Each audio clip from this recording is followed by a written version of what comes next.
नमस्कार, आर्या न्यूज देख रहे हैं आप। मैं हूं आपके साथ पल्लवी सिंह। बुलेटिन की शुरुआत करेंगे ताजनगरी के साथ, जहां आपको बता दें कि आगरा से खबर सामने आई है।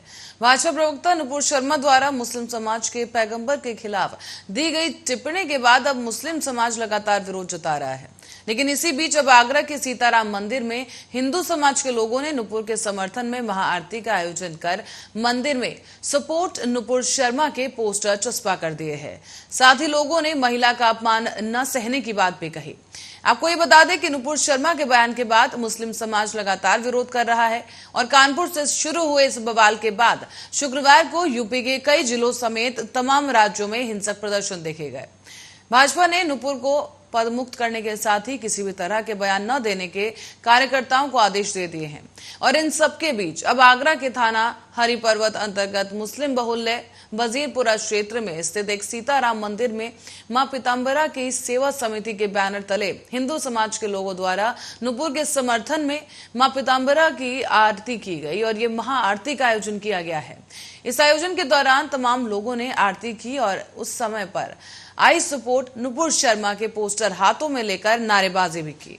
आपको बता दें कि मंदिर परिसर और आसपास पोस्टर चस्पा किए गए हैं। साथ ही मंदिर के महंत अनंत उपाध्याय ने कहा कि जो कुरान में लिखा वही नुपुर शर्मा ने बोला, फिर हंगामा क्यों। वहीं अनंत उपाध्याय का यह भी कहना है कि भाजपा सरकार है, इसीलिए ये प्रदर्शन किया जा रहा है।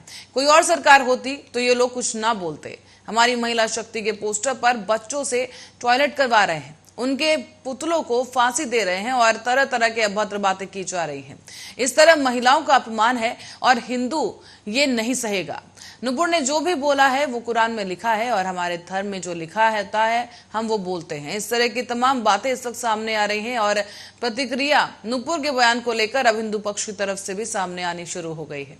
आपको बताते चले कि एक महाआरती का यहाँ पर आयोजन किया गया। साथ ही साथ मुस्लिम बहुल्य क्षेत्र में मंदिर में पोस्टर लगाने के बाद अब LIU के साथ सिविल पुलिस भी सक्रिय हो गई है। मैं पोस्ट के द्वारा ये कहना चाहता हूँ कि भारत की नारी का अगर अपमान होता है तो हिंदू समाज चुप नहीं रहेगा। हिंदू समाज उठकर आएगा और भारत की नारी का अपमान हुआ है, हम लोग उस नारी के सम्मान में खड़े हुए हैं। और हमने आज देखा है कि छोटे छोटे मासूम बच्चों के द्वारा नुपुर शर्मा जी की पोस्टरों पे पेशाब करवाई जा रही है। क्या ये अपमान नहीं है? उनकी फांसी लगाई जा रही है, ये अपमान नहीं है? क्या आप भारत का कानून हो गए हो? इस तरीके के कहते हैं आप खुद ही निर्णय लोगे। अगर पाकिस्तान में मंदिर टूटता तो मुस्लिम समाज का एक भी व्यक्ति उस मंदिर तोड़ने का विरोध नहीं करता है। अगर किसी व्यक्ति ने कुछ बोल दिया, इनके नेता जब बोलते हैं तो इनमें से कोई नहीं बोलता है। आज ही ये क्यों बोल रहे हैं, क्यों बोल रहे हैं? क्योंकि केंद्र में भाजपा की सरकार है और प्रदेश में भाजपा की सरकार, इसलिए ये लोग बोल रहे हैं। कांग्रेस सरकार होती है तो ये रुक करेंगे अगली खबर की ओर। आगरा में आकाशीय बिजली पिंड गिरने की वजह से श्रीनगर ड्यूटी पर तैनात भद्रौली का एक जवान शहीद हो गया है। सेना के इस जवान लोकेंद्र सिंह तोमर की ड्यूटी के दौरान ही मौत हो गई और सूचना पर अब परिजनों में कोहराम की स्थिति है। आपको बताते चलें कि श्रीनगर के गुलमर्ग लेह लद्दाख क्षेत्र में आकाशीय बिजली गिरने से जवान के साथ यह हादसा हो गया और पुलिस के मुताबिक आज जवान का पार्थिव शव उसके घर पहुंचेगा, जहां शहीद जवान का पार्थिव शरीर और उसका अंतिम संस्कार किया जाएगा। बताते ये भी चलिए आपको कि शहीद जवान थाना पिनाहट क्षेत्र के अंतर्गत कस्बा भद्रौली का निवासी बताया जा रहा था।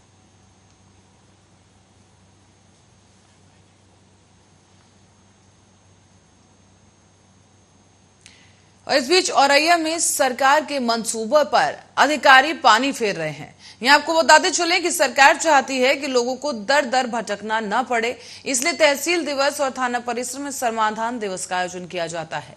लेकिन इसी के चलते इरवा कटरा थाना परिसर में समाधान दिवस की तैयारियां की गई, लेकिन तस्वीरों में आप साफ देख सकते हैं कि यहाँ पर कुर्सियां खाली पड़ी हैं। खाना पूर्ति के लिए महज 2 राजस्व लेखपाल और कानून को मौजूद रहे वहां पर। और थाना अध्यक्ष राम सहाय पटेल के द्वारा पूछा भी गया कि अभी तक चकबंदी से लेखपाल और कानून को क्यों नहीं आए, तो राजस्व लेखपाल द्वारा गोलमोल बात करके देर में आने का हवाला देते हुए ये बात को टाल दिया गया।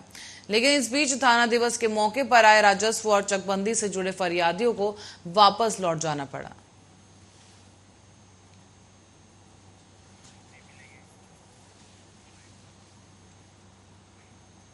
बढ़ते अगली खबर की ओर। बिथुना कोतवाली के ग्राम नगला लालजू में बिजली विभाग की एलटी लाइन में स्पार्किंग हो गई। यहां पर आपको बताते चलें कि ये एक शॉर्ट सर्किट था जिसकी वजह से आग लग गई और आग ने किसानों के रखे भूसे में आग लगा दी है। आपको बता दें, इस चिंगारी की वजह से जो भूसा रखा हुआ था भारी मात्रा में वो जलकर राख हो चुका है। आग का प्रकोप इतना तीव्रता के साथ बढ़ा कि आसपास रखे हुए भूसे को भी अपनी चपेट में लेता गया। इसी बीच आपको बता दें कि इसकी चपेट में आकर एक किसान श्री कृष्ण की गाय भी झुलस गई है। तो वहीं तस्वीरें आपको दिखा दें कि यहाँ पर आप देख सकते हैं कि जो फसल है कि बुरी तरह से क्षतिग्रस्त हुई है। शॉर्ट सर्किट की वजह से भूसे में आग लगी और उसके बाद ये आग बढ़ती चली गई है। साथ ही आपको बता दें कि इस आग की चपेट में आने की वजह से एक पशु की भी मौत हो गई है।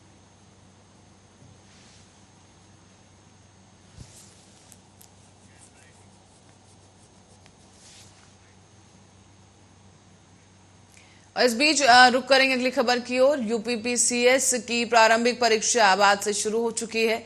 तो वहीं आपको बता दें कि इस प्रारंभिक परीक्षा प्रथम पाली में सुबह 9:30 बजे से शुरू होकर ये परीक्षा 11:30 बजे तक चलेगी। यहां पर द्वितीय पाली में परीक्षा दोपहर 2:30 बजे से लेकर 4:30 बजे तक रहेगी। और आपको ये भी बता दें कि यूपीपीसीएस परीक्षा को लेकर अब छात्रों में गजब का उत्साह देखने को मिल रहा है। रायबरेली जनपद में कुल 29 केंद्र बनाए गए जिसमें लगभग 11,500 परीक्षार्थी हिस्सा लेंगे।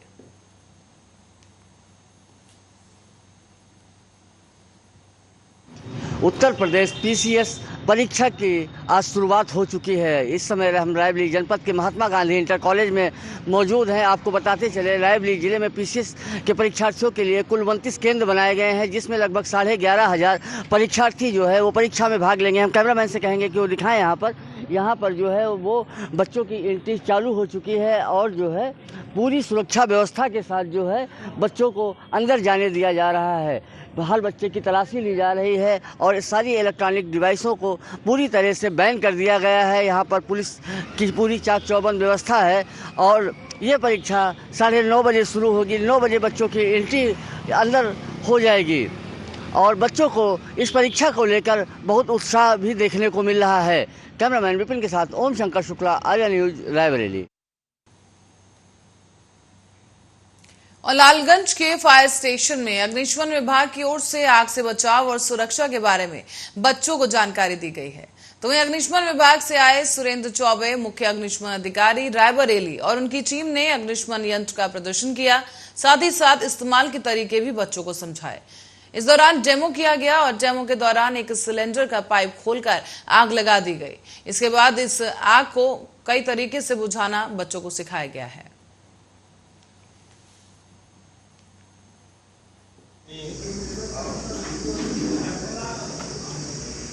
मुख्यमंत्री उत्तर प्रदेश सरकार द्वारा उत्तर प्रदेश फायर स्टेशन मुख्यालय द्वारा पूरे उत्तर प्रदेश में जन जागरण अभियान चलाया जा रहा है, जिसमें आग से बचाव के संबंध में और अगर कहीं व्यक्ति और पशुओं की जीवन अगर कहीं खतरे में फंस जाती है तो उनकी जीवन को बचाने के संबंध में 100 दिन की कार्य योजना चलाई गई है, जिसमें हमारे पूरे उत्तर प्रदेश में सभी ब्लॉकों के स्तर पर इस जागरूकता अभियान चलाया जा रहा है। हमारे लालगंज क्षेत्र में सभी यहाँ के जो ग्रामीण अंचल के जो नागरिक हैं, जो उत्साहित हैं, पुरुष और महिलाएं दोनों उसमें शामिल हैं, उनको आग से बचाव के संबंध में अपनी संपत्ति की सुरक्षा कैसे करेंगे, अगर वहाँ पर किसी मनुष्य की जान खतरे में आ गई या कहीं पशु की जान फंस चुकी है आग के दौरान तो कैसे उसको बचाया जाएगा, या कहीं कोई घटना दुर्घटना अगर होती है उसमें उनकी जान की सुरक्षा प्रदान करनी है, उनको अपने आप को बचाना है तो कैसे बचाया जाएगा, उसके लिए तीन निकाय गीले बोरे से जोर से मारेंगे या फिर अंगली से मतलब उसे पकड़ देंगे। सिलेंडर में आग लग जाए तो कैसे बुझाएंगे? गीले कपड़े को जोर से डालेंगे उसके ऊपर या फिर उंगली लगा देंगे।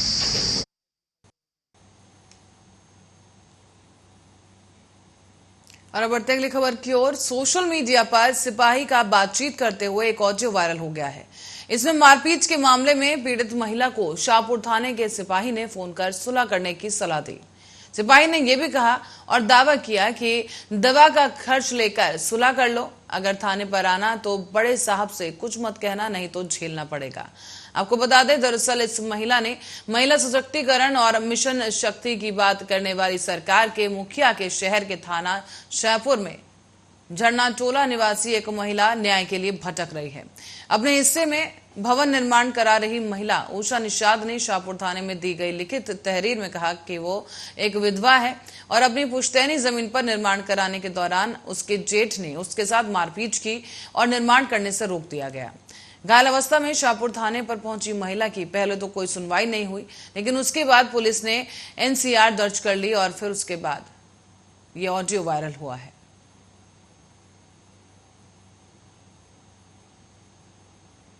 जेठ हैं ओम प्रकाश, वो हम बाउंड्री पे काम करवा रहे थे तो वो गए वहाँ पे, तो सीधे जा करके गाली गुप्ता देने लगे। उसके बाद से हम बोले गाली मत दीजिए, तो इसी पर मारने लगे हमको। और यहाँ वहाँ पूरा मार दिए, खरोच आया है, यहाँ भी मारे हैं और मारे फिर पेट में भी मार दिए लात से। और उसके बाद से वहाँ से तुरंत भाग गए हैं वहाँ से। तो थाने पे हम गए हैं, तो थाने पर गए तो वहाँ सर थे नहीं, तो वहाँ से सिपाही लोग बोले वहाँ के कि जाइए शाम को बैठ के समझ लिया जाएगा। तो वहाँ से हम वापस फिर शाहपुर पहुँचे और शाहपुर गए तो शाहपुर मतलब हमको कहा गया कि ले जाइए, इनका दरखास्त लिखिए और मेडिकल करवाइए। तो फिर कुछ टाइम तक वो लोग मतलब ढिलवाई कर रहे थे। और इस बीच एलएसी पर चल रहे विवाद के बीच अमेरिकी रक्षा मंत्री का चीन की हरकतों को लेकर एक बड़ा बयान सामने आया है। यहां पर अमेरिकी रक्षा सचिव लॉयड ऑस्टिन ने कहा कि भारत से सटे बॉर्डर पर चीन अपने दावों को मजबूत करता जा रहा है। पिछले एक हफ्ते में अमेरिका की तरफ से एलएसी पर चल रहे विवाद पर यह दूसरा बड़ा बयान है और हाल ही में भारत आए अमेरिकी सेना के एक बड़े कमांडर ने एलएसी पर चीन के इंफ्रास्ट्रक्चर डेवलपमेंट और सेना की तैनाती को आंखें खोलने वाला करार दिया है। आपको ये भी बता दें कि अमेरिका रक्षा सचिव सिंगापुर में चल रहे 3 दिवसीय शांग्री लॉ डायलॉग में हिस्सा ले रहे थे, जिस दौरान उन्होंने ये बयान दिया है। इस दौरान भारत के साथ मजबूत सैन्य संबंधों और चीन की इंडो पैसिफिक क्षेत्र में बढ़ती दादागिरी पर लॉयड ऑस्टिन ने साफ तौर से कह दिया है कि भारत से सटे बॉर्डर पर बीजिंग अपने दावे को लगातार मजबूत करता जा रहा है। हालांकि अमेरिकी रक्षा सचिव ने भारत की बढ़ती सैन्य क्षमता और तकनीकी ताकत की तारीफ करते हुए कहा कि ये इस क्षेत्र में एक स्टेबलाइजिंग फोर्स यानी कि एशिया में स्थिरता लाने में सहायक हो सकती है। लॉयड ऑस्टिन ने भारत के साथ क्वाड संबंधों से लेकर भारतीय नौसेना और वायुसेना के साथ हुए साझा युद्धाभ्यासों का भी अपने संबोधन में जिक्र किया।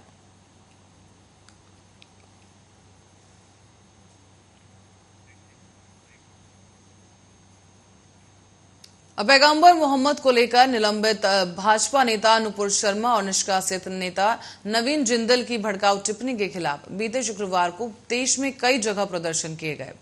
दिल्ली की जामा मस्जिद, यूपी के प्रयागराज समेत कई ऐसे इलाके और साथ ही कई ऐसे राज्य हैं जहां पर विरोध प्रदर्शन किया गया।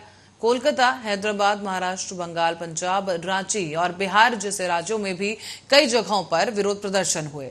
इस बीच महाराष्ट्र में भी मुस्लिम समाज की तरफ से 14 जिलों में 117 जगहों पर कार्यक्रम किए गए थे। महाराष्ट्र के सोलापुर में एमआईएम के नेतृत्व में मुस्लिम समुदाय ने विशाल मार्च निकाला और इसके अलावा नवी मुंबई में महिलाओं ने विरोध मार्च निकाला था। इन मामलों में अब महाराष्ट्र पुलिस ने अब तक 10 केस दर्ज कर लिए हैं। साथ ही आपको ये भी बता दें कि पैगंबर मोहम्मद पर आपत्तिजनक टिप्पणी को लेकर बीजेपी ने नवीन कुमार जिंदल और निष्कासित और नुपुर शर्मा को पार्टी से निलंबित कर दिया है। बीजेपी ने कहा है कि वो सभी धर्मों का सम्मान करती है और वो उन विचारधाराओं को घोर विरोधी है, उन विचारधाराओं की जो किसी भी धर्म या समुदाय का अपमान करे। इसके अलावा खाड़ी देशों ने जो विरोध जताया, उसके विरोध के बाद अब भारत ने कहा है कि पैगंबर मोहम्मद के खिलाफ अपमानजनक टिप्पणी करने वालों के खिलाफ कड़ी कार्रवाई की गई है।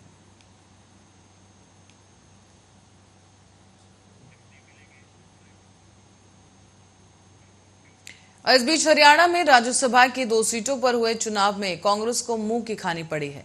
यहां क्रॉस वोटिंग के चलते अजय माकन चुनाव हार गए और यहां पर बीजेपी को 1 सीट पर जीत मिली, जबकि 1 सीट निर्दलीय उम्मीदवार ने उस सीट पर जीत हासिल की। इसी बीच हरियाणा से राज्यसभा चुनाव में कथित तौर पर क्रॉस वोटिंग करने को लेकर कांग्रेस पार्टी राज्य इकाई के अपने वरिष्ठ नेता कुलदीप बिश्नोई के खिलाफ जल्द कार्रवाई कर सकती है। विधानसभा सदस्य कुलदीप बिश्नोई को पार्टी के सभी पदों से मुक्त करने के साथ ही उन्हें पार्टी से निलंबित भी किया जा सकता है। बताते चलें कि विधानसभा अध्यक्ष से उनकी सदस्यता खत्म करने के लेकर सिफारिश की जा सकती है और पार्टी इस बारे में जल्द कोई निर्णय भी लेगी। बिश्नोई फिलहाल कांग्रेस कार्य समिति के विशेष आमंत्रित सदस्य हैं।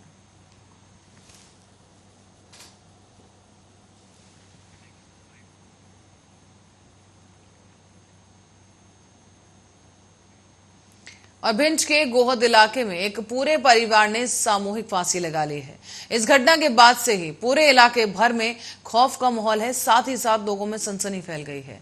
इस घटना में 3 लोगों की मौके पर ही मौत हो गई, जबकि एक बच्ची भी इस दौरान गंभीर हालत में बताई जा रही है। बच्ची को इलाज के लिए ग्वालियर रेफर कर दिया गया है और घटनास्थल पर एफएसएल के साथ साथ पुलिस कप्तान भी मौजूद हैं। ये घटना गोहद से 3 किलोमीटर की दूरी पर स्थित कटमा गुजर गांव की है और जानकारी के अनुसार गांव में रहने वाले धर्मेंद्र गुर्जर ने अपनी पत्नी और 2 मासूम बच्चों के साथ फांसी लगा ली।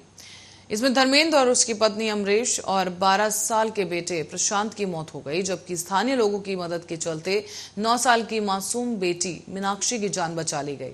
लेकिन आपको बता दें कि उसकी हालत फिलहाल गंभीर बनी हुई है, जिसके चलते प्राथमिक उपचार के बाद बच्चे को ग्वालियर रेफर कर दिया गया है। तो वहीं इस घटना के पीछे कारणों का पता अब तक नहीं चल सका है। और पूरी घटना आपको बताते चले हैं विस्तार से कि धर्मेंद्र और उसका परिवार हमेशा सुबह 6 बजे तक सोकर जग जाता था, लेकिन शनिवार की सुबह जब सुबह हो चुकी थी, लेकिन इसके बावजूद जब घर का दरवाजा नहीं खुला तो आसपास के रहने वाले पड़ोसियों को शक हुआ। परिजन भी अचंभित हुए और घर का दरवाजा खटखटाया गया तो अंदर से किसी की आवाज नहीं आई, न दरवाजा खोला गया और न किसी की आवाज सुनाई दी, जिसके बाद ध्यान से सुनने पर अंदर से एक बच्ची के सिसकने की आवाज सुनी। इसी के बाद पड़ोसियों ने तुरंत पुलिस को फोन किया। फोन करने के बाद पुलिस मौके पर पहुंची और बच्ची को बचाया गया।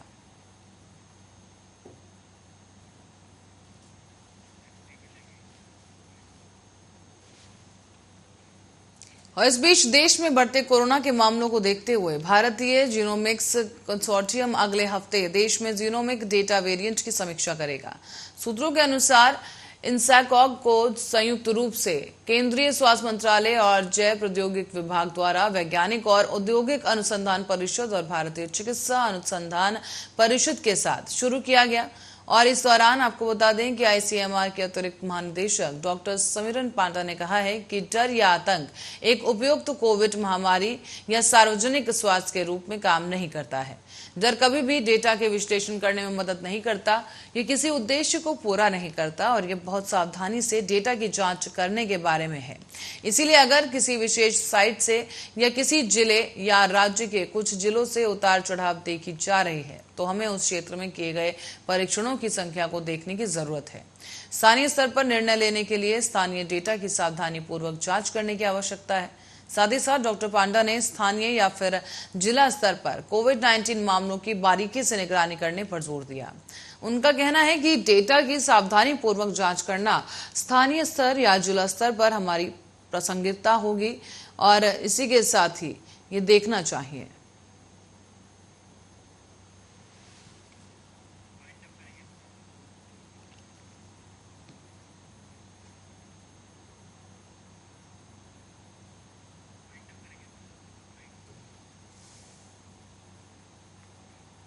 और इसी खबर के साथ ही बुलेटिन में फिलहाल के लिए इतना ही। बने रहे हमारे साथ, देखते रहे आर्या न्यूज।